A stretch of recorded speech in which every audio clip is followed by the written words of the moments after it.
एक पौधा आता है जो 5वें चरण की दीक्षा ले चुके हैं, उनको आगे काम आने वाला है और काम तो अभी भी कर सकती है वो। एक पौधा गांव में बोला जाता है, उसको सड़क किनारे किनारे दोनों तरफ होता है, उसको बोलते हैं लटजीरा। सुना है कुछ लोगों ने नाम लटजीरा?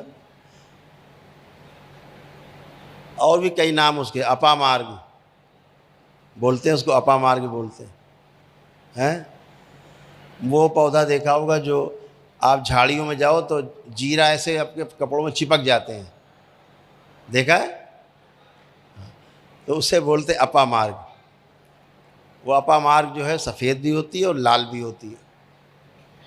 तो कोई अपामार्ग हो ध्यान साधना के काम में, भूख प्यास को नियंत्रित रखने में और ज़्यादा समय तक एक स्थान में बैठे रहने से जो मल मूत्र के द्वार हैं वहाँ कुछ गर्मी उत्पन्न हो जाती है, तो वो ना उत्पन्न हो इसके लिए पौधा होता है। इसको ध्यान रखेंगे आप लोग, अपने मन में हृदय में कहीं भी अंकित कर लें। हर महीने में एक पुष्य नक्षत्र होता है, हर महीने में एक पुष्य नक्षत्र होता है। उस पुष्य नक्षत्र में छोटा सा पौधा होता है, हर महीने में आता है पुष्य नक्षत्र। ऐसा होता है अपामार्ग, इस तरह का। जब ये हरा होता है तो ऐसे होता है।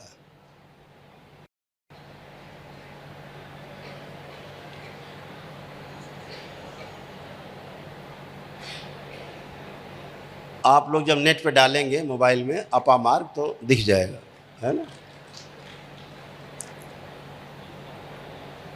तो इसको पुष्य नक्षत्र में पंचांग देख लो या पंडित जी से पूछ लेना, गांव में घर में कहीं भी। आजकल तो सब व्यवस्था उपलब्ध है, मोबाइल चाचा सबसे ज़्यादा ज्ञानी है, कुछ भी पूछ लो बताने को तैयार बैठे, उन्हीं से पूछ लेना। घरे में है अब तो पंडित जी हाथ ही में। तो पुष्य नक्षत्र में इसको उखाड़ के रख लेना है और जहाँ पर बैठ के आप जप करते हो या कभी ध्यान साधना करें तो अपने आसन के नीचे इसको रख लें, कपड़े में लपेट लें, फिर वो ऐसे रखा रहेगा तो इधर उधर उसके बीज नहीं जाएंगे। आसन के नीचे रख लीजिए जिसमें बैठते हैं आप, यानी आपके नीचे ही हो जहाँ बैठे हैं आप आसन।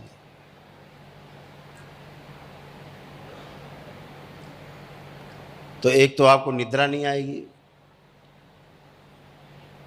जप के समय सुस्ती नहीं आएगी, भूख प्यास नहीं लगेगी आपको, और कोई रोग उत्पन्न नहीं होने पाएगा जो ज़्यादा बैठने के कारण मल मूत्र द्वार के रोग बनते हैं। तो ये बहुत काम का पौधा है, इसके हजारों उपयोग हैं, हजारों उपयोग, बहुत उपयोग हैं इसके।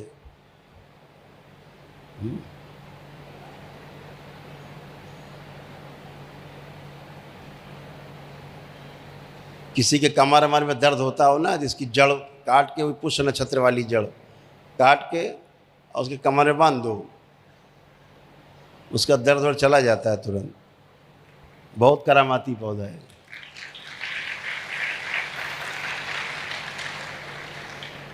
अब तो आपके संकल्प से दर्द चला जाता है, अब आपको जरूरत नहीं पड़ती। फिर भी दूसरों के बताने के लिए तो है, लोक कल्याण के लिए तो पौधा है। बहुत इसके फायदे हैं, एक फ़ायदा नहीं। इसके जो बीज है ना, बीज अगर इसकी कोई खीर बना के खा ले, थोड़ी खीर बना के खा ले, तो कम से कम 15 दिन तो उसे भूख प्यास नहीं लगेगी।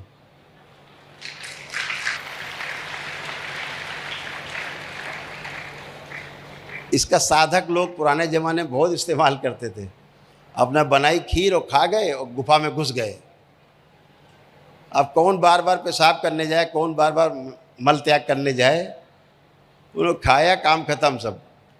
और स्वास्थ्य भी नहीं गिरता। मज़े की बात, 15-20 दिन आप भूखे प्यासे रहेंगे, ना तो भूख सताएगी ना प्यास। और मज़े की बात यह है कि आपका शरीर वैसे ही मजबूत बना रहेगा, ना कमजोरी और ना दुबलापन।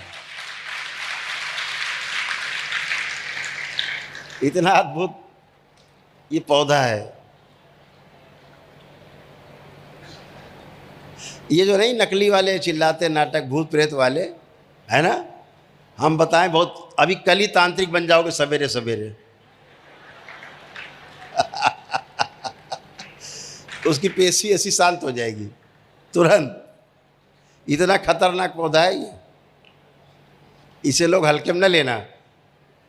कल ही तांत्रिक बन सकते हो सवेरे।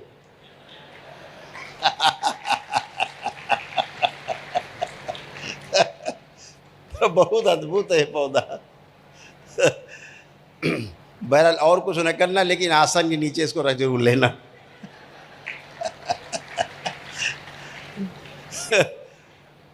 तो सार सार को गई रहे, थोथा दे उड़ाए। जो मतलब चीज़ है वो कर लिया जाए। ये साधना के लिए, ध्यान साधना के लिए बहुत अच्छा पौधा है, आपको सहयोग करता है। ऐसे तमाम है, आप बताते जाएंगे कि करके, ज़्यादा बता देंगे तो आप हजम ना होगा, उल्टी कर दोगे। एक एक लेते रहो।